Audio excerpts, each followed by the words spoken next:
Hello everyone, welcome back. हम कर रहे हैं PGDSLM course, that is post graduate diploma in school leadership and management, subject code MES004। Block 1 की unit 3 is in continuation from where we left off last time. अभी आज हम start करेंगे topic 3.4.3 according to IGNOU study material. तो that is managerial level of leadership and the principal operates. Last time we did personal level of leadership and interpersonal level of leadership. आज हम कर रहे हैं managerial level of leadership and the principal which operates in this. ठीक है, so the principal which operate here is of empowerment. You know what we understand with empowerment means to give power to others, to give confidence to others. Yeah, by giving some kind of responsibility we can give confidence, we can give power to others to fulfill that task, right? So empowerment means to give confidence to others so that they can take up a responsibility and can fulfill it properly.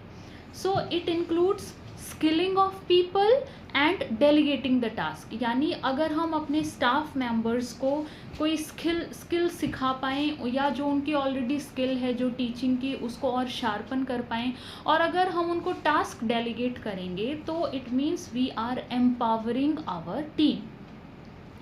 Once the team of school is empowered, the school will be independent and can easily achieve all the set targets.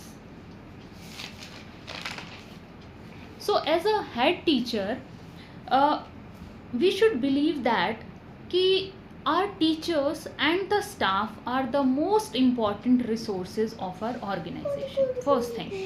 Then work is as common as play and as common as rest. As head teacher you should not feel that everybody take the things as burden. So as head teacher we should believe that whatever the work is and whatever our targets are, our teacher and staff should be able to set those things on their own. They should be independent in deciding things, what they are supposed to do, what is the target they want to achieve, right? And as head teacher all the creative work should be appreciated by you. Teachers should be able to find solution of their own problems, right? अगर हम उनको skilled कर रहे हैं, हम उनको help out कर रहे हैं, तो as head teachers you have to make them understand that अपनी issues को खुद solve करना, अपने problems को खुद से solve करना और उनको properly चीज़ों को sort out करना is also an important thing for an organization, right? Then ways to empower the staff. अब हम अपने स्टाफ को एम्पावर कैसे कर सकते हैं, उनको इतना कॉन्फिडेंस कैसे दे सकते हैं? First point is equal participation in decision making. जब कोई भी डिसीजन हमें करना है तो उसमें सबकी भागीदारी ज़रूरी है, सबका पार्टिसिपेशन ज़रूरी है. Second thing, to increase skill area of staff. ठीक है, कि जब हम स्टाफ की स्किल को इंक्रीज करेंगे तो they will be automatically confident कि हाँ मुझे अपने सब्जेक्ट पे भी बहुत अच्छा होल्ड है, मुझे ये चीज़ भी आती है, ये चीज़ भी आती है. So these are all the things which increases the confidence and empower the staff. Then we should provide equal leadership opportunities. सबको लीडरशिप का मौका मिलना चाहिए. And independence in expert areas की एज सब्जेक्ट टीचर या एज कोऑर्डिनेटर या as administrative staff सबको हर किसी को इंडिपेंडेंस मिलनी चाहिए to decide for their own specific areas. ठीक है, so that was about managerial level. Now organisational level. Organisational level क्या होता है लीडरशिप का और उसमें कौन सा प्रिंसिपल ऑपरेट होता है? So the principal which operate here is of alignment. आप अलाइनमेंट से क्या समझते हो? अलाइनमेंट की बात सुनते ही सबसे पहले एक चीज़ दिमाग में आती है, that is balance. Alignment means to create a balance. जैसे सबसे कॉमन है कार में जैसे अलाइनमेंट होती है, व्हील्स की अलाइनमेंट होती है कि सारे all 4 wheels of the car should be aligned properly, so that जो कार है वो प्रॉपरली रन कर पाए, है ना। तो that is same in case of an organisation कि सारे आपके जितने भी व्हील्स हैं एक ऑर्गेनाइजेशन के, वो सारे प्रॉपरली बैलेंस्ड होने चाहिए। कौन से व्हील्स हो सकते हैं एक ऑर्गेनाइजेशन के? स्कूल के स्पेशली टीचर्स होते हैं, स्टूडेंट्स होते हैं, करिकुलम होता है और हमारा एडमिनिस्ट्रेशन होते हैं। These are the 4 wheels of an organisation, so they all should be properly balanced, ठीक है। So the principle is of alignment. And to create alignment, what as head teacher या as leader what should I do? You know, we should address the vision and goal of the school कि ये हमारा vision है, this is the goal. We should make the teachers aware of their individual role कि आपको ये करना है, इतना सिलेबस करना है, you know this is suppose to do, आपको इतनी सारी एक्टिविटीज़ भी करवानी है, ये प्रोजेक्ट्स भी करवाने हैं, that should be your personality, that should be your behaviour. So these all things as head teacher we need to explain to them. And we should make rules and procedures for all the 4 wheels of our school, ठीक है। हर चीज़ के लिए इधर हमारी interactions हैं, हमारी team है, हमारा इंफ्रास्ट्रक्चर है, ठीक है, जो भी हमारी डिसीजन मेकिंग है, स्टूडेंट्स हैं, टीचर्स हैं, जो भी हमारा एडमिनिस्ट्रेटिव पार्ट है, उस सब के लिए we have to set some rules and some procedures that need to be followed, ठीक है। So that is organisational level of leadership कि एज अ लीडर आपको अपनी ऑर्गेनाइजेशन में कैसे लीड करना है, उसको कैसे रन करना है। Next comes leadership values for alignment in an organisation, ठीक है। अब जो भी हमें बैलेंसिंग बनानी है, जो भी हमें अलाइनमेंट बनानी है, तो उसमें लीडरशिप वैल्यूज क्या होनी चाहिए? As leader we should opt for the concept of openness. हमें एक कॉन्सेप्ट को ऑप्ट करना है that is called openness. Openness in what? Openness in various fields. सबसे पहले openness in participation, openness in diversity, openness in conflict, openness in reflection and openness in mistakes, ठीक है। These are the 5 things we need to be open in these areas, ठीक है। So first I am going to explain openness in participation. ये क्या होता है? It refers that there should be equal and open participation of all the team members and all the employees of an organisation in any decision making, ठीक है। जो भी head teacher आप decision ले रहे हो उसमें सबका प्रॉपर पार्टिसिपेशन इम्पॉर्टेंट है, आपके जो भी स्कूल की टीम है या जो भी आपके एम्प्लॉयज़ हैं, ठीक है। फॉर एग्जाम्पल आपके पास 5 टीचर्स आए हैं, ठीक है, उनके पास एक एजेंडा है that how we can control the littering in the school campus, कि जो भी स्कूल कैंपस में कूड़ा कचरा फैलाया जाता है हम उसको कैसे कंट्रोल कर सकते हैं।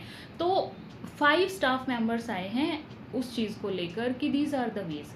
अब एक पॉइंट क्या है, ठीक है, एज नॉर्मल हेड टीचर या जैसे पहले होता था पुराने टाइम में, आप क्या करोगे, हर किसी को बुलाओगे, आप उनकी बातें सुनोगे, उनके पॉइंट्स सुनोगे, या तो आप नोट डाउन करोगे या जो उन्होंने नोट डाउन किया हुआ है आप उनको ले लोगे, ठीक है। So these are the things. But as futuristic head teachers, you know, in as head teacher of next generation या as head teacher of you know openness, you being open minded, what you are supposed to do।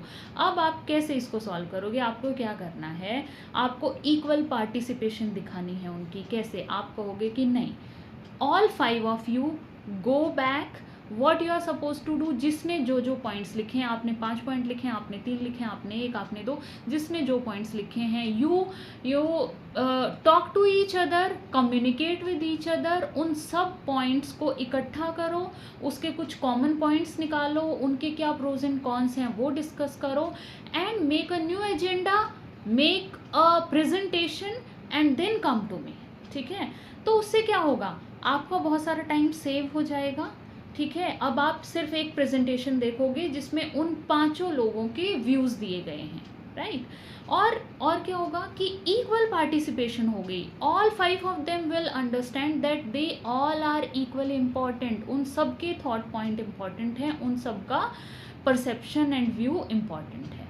So that shows the openness to participation, ठीक है। Then openness in diversity, ठीक है, diversity मतलब diverse, ठीक है, अलग अलग, ठीक है। तो आपको as head teacher you need to be so open minded कि आप अलग अलग विचारों को, अलग अलग थॉट्स को, अलग अलग व्यू पॉइंट्स को, अलग पर्सनैलिटी को एक्सेप्ट कर पाओ, ठीक है। आपका माइंड आपको उतना ब्रॉड बनाना होगा कि आपके अंदर उतनी ओपननेस होनी चाहिए कि वो डाइवर्स विचारों को, डाइवर्स व्यू पॉइंट्स को आप डाइजेस्ट कर पाओ और उसको एक्सेप्ट कर पाओ, ठीक है।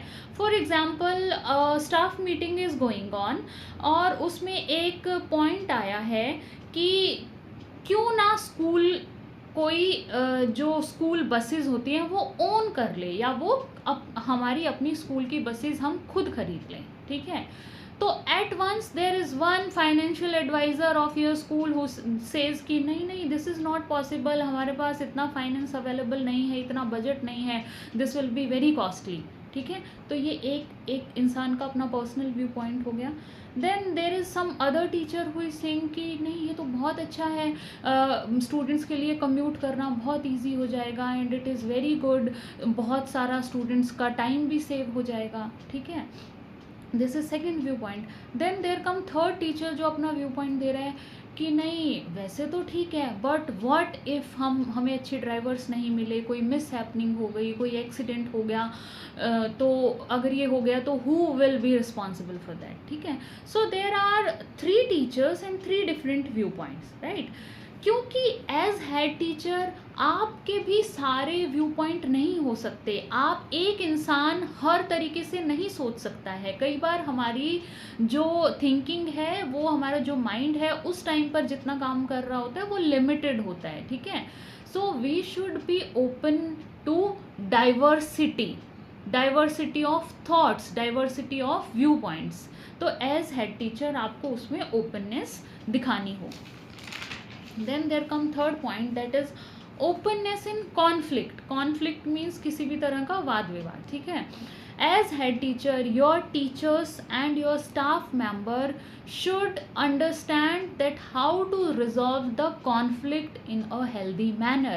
कि किसी भी मीटिंग में कोई कॉन्फ्लिक्ट हो गया, किसी भी बात पे चर्चा हुई और कोई वाद विवाद हो गया, एक दूसरे से सहमति नहीं हो रही है, ठीक है, जो आपके स्टाफ मेंबर्स थे वो अग्री नहीं कर रहे हैं, तो उसको हेल्दी मैनर में कैसे ठीक करना है, उनको वो चीज़ आनी चाहिए, राइट।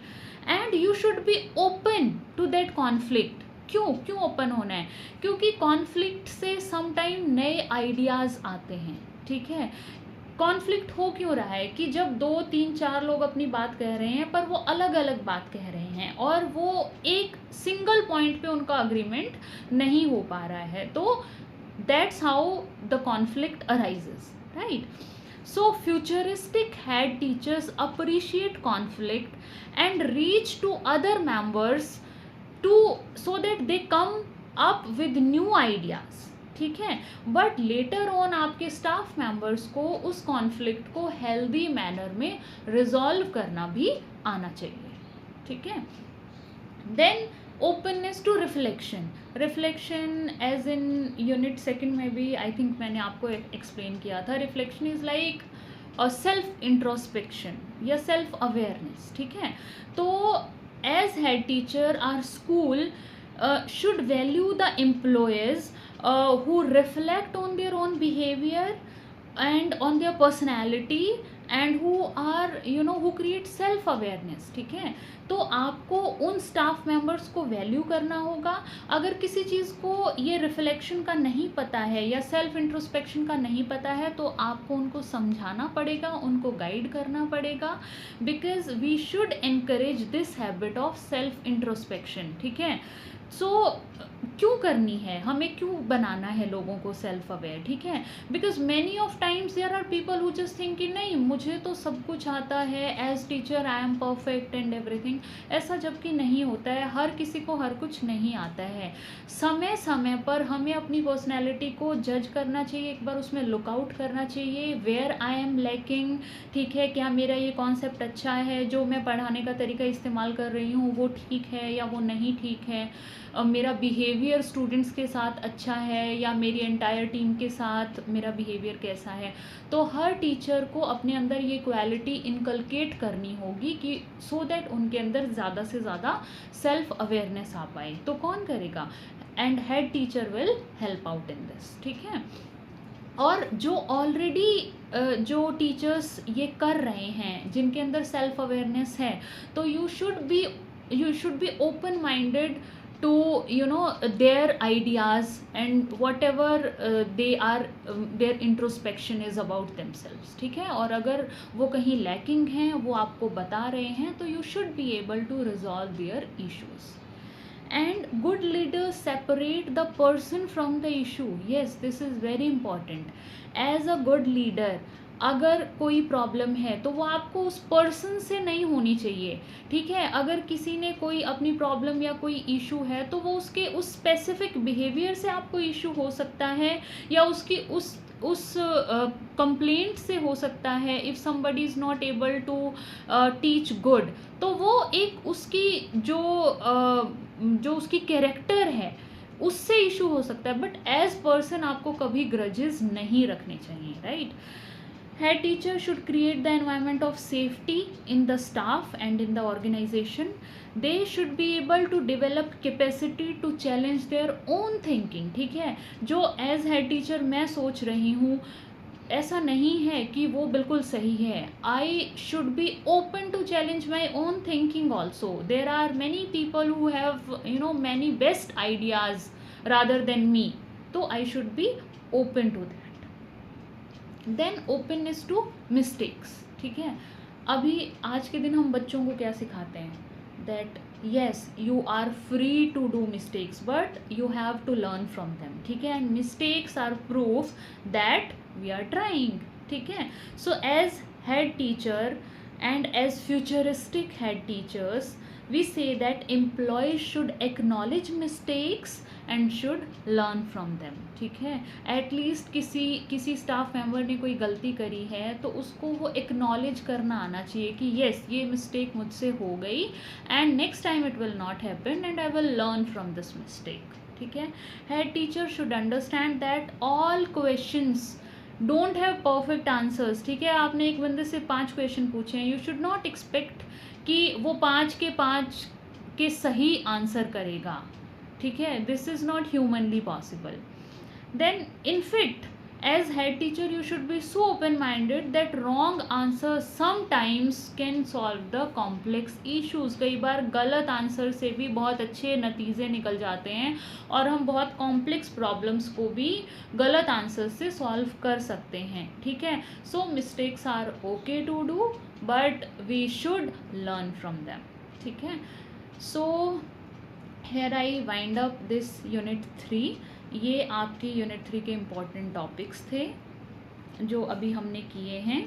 एक बार मैं सम अप कर देती हूँ, मैं आपको रिवाइज़ करवा देती हूँ सो दैट आपको थोड़ा सा एक माइंड में सब रिवाइज हो जाए। So what is leadership? As I told you is the ability to influence, inspire and guide others toward a shared vision और अ गोल, ठीक है। Then perception of people about leaders, ठीक है, कि लोग लीडर्स के बारे में क्या सोचते हैं, उनके अंदर कौन सी क्वालिटीज़ होनी चाहिए, विजडम होनी चाहिए, नॉलेज होनी चाहिए, ठीक है। They should be able to influence other, they should have courage and all. Then there are some misconceptions about leaders, कि लोगों को लगता है कि लीडर है तो या तो वो बॉस ही होगा या वो जस्ट मैनेज ही करेगा, जबकि ऐसा नहीं है, ठीक है। देन एजम्पशंस अबाउट लीडरशिप, ठीक है। लोगों की कुछ एजम्पशंस होती हैं कि हाँ जो लीडर है ही और she should be multi dimensional, उसको सारी स्ट्रेटजीज आनी चाहिए, सारी प्रॉब्लम सॉल्विंग आनी चाहिए and all these things, right. Then leadership and management, ठीक है, एज लीडर हम कैसे मैनेज करेंगे चीज़ों को, हम प्लान करेंगे, फिर उसके बाद हम ऑर्गेनाइज करेंगे, एग्जीक्यूट करेंगे, मॉनिटर करेंगे एंड इवेलुएट करेंगे, ठीक है। Then different levels of leadership और उनके क्या क्या प्रिंसिपल हैं। तो पर्सनल लेवल मैंने बताया था, इंटरपर्सनल, मैनेजेरियल एंड ऑर्गेनाइजेशनल। तो पर्सनल लेवल का जो प्रिंसिपल था दैट वाज बीइंग ट्रस्टवर्दी, ठीक है। इंटरपर्सनल का था ट्रस्ट। उसके बाद मैनेजेरियल लेवल में था empowerment was the principal, and organisational level में जो प्रिंसिपल ऑपरेट कर रहा है दैट इज़ ऑफ अलाइनमेंट, मतलब बैलेंसिंग, ठीक है। देन मैंने अभी आपको बता दिया है इन सब के बारे में। And leadership values for alignment, अगर हमें अपनी ऑर्गेनाइजेशन में बैलेंस करना है, अलाइनमेंट लेकर आना है, तो हमारे लिए क्या वैल्यूज़ हमें फॉलो करनी होंगी। तो उसमें एक हमें कॉन्सेप्ट फॉलो करना पड़ेगा, that is the concept of openness. अब किस चीज़ में ओपन होना है? Openness in participation, openness in diversity, openness in conflict, in reflection and openness in mistakes, ठीक है। सो these are the important topics and trust me these are the crux of unit 3। मैं आपके लिए हैंड रिटन नोट्स इस video में साथ में attach कर दूँगी। एंड बहुत मेहनत से मैंने पहले कुछ नोट्स बनाए थे, उनको भी सम अप करके और थोड़ा सा प्रॉपर तरीके से मैं ये फ़ोटोज़ डालती हूँ। And it takes a lot of time and lot of hard work to explain all these things. Even मैं ऑलरेडी ये कर चुकी हूँ, but still I am doing it again for you. But ठीक है, I am also learning it more proper way, and I like doing this thing for you। But with that I request you to like and subscribe my channel, to follow it, and I would request to learn properly। अभी साथ के साथ थोड़ा थोड़ा topic करते जाओ, तो exam time में it will be very easy for you and you really will be hassle free, ठीक है। तो अभी जैसे मैंने आपको ये करवाया था, जो ओपननेस वाला कॉन्सेप्ट करवाया है, इसमें जब मेरे एग्ज़ाम हुए थे तो मैंने इसको थोड़ा शॉर्ट फॉर्म में याद किया था कि ओपननेस होनी चाहिए किस किस चीज़ में होनी चाहिए। अब हमें सम टाइम ऐसा होता है कि हेडिंग्स याद ही नहीं रहते हैं, पॉइंट्स याद ही नहीं रहते हैं। तो आई वुड से, मैं लिख भी दूँगी नोट्स में, participation, diversity, conflict, reflection and mistakes, ठीक है। तो मैं इसको PDCRM करके लर्न कर लिया था, PDCRM, ठीक है। तो जब आपको ये ओपननेस का कॉन्सेप्ट एक्सप्लेन करना है, लीडरशिप वैल्यूज़ का या अलाइनमेंट का, तो PDCRM से आपको एक्सप्लेन करना है। So in this way short form में आपको ये चीज़ याद रहेगी, ठीक है। तो आपकी और कोई क्वेरीज़ हों, अगर कहीं कोई इशू आ रहा है, you just can comment and I will answer all your queries, ठीक है।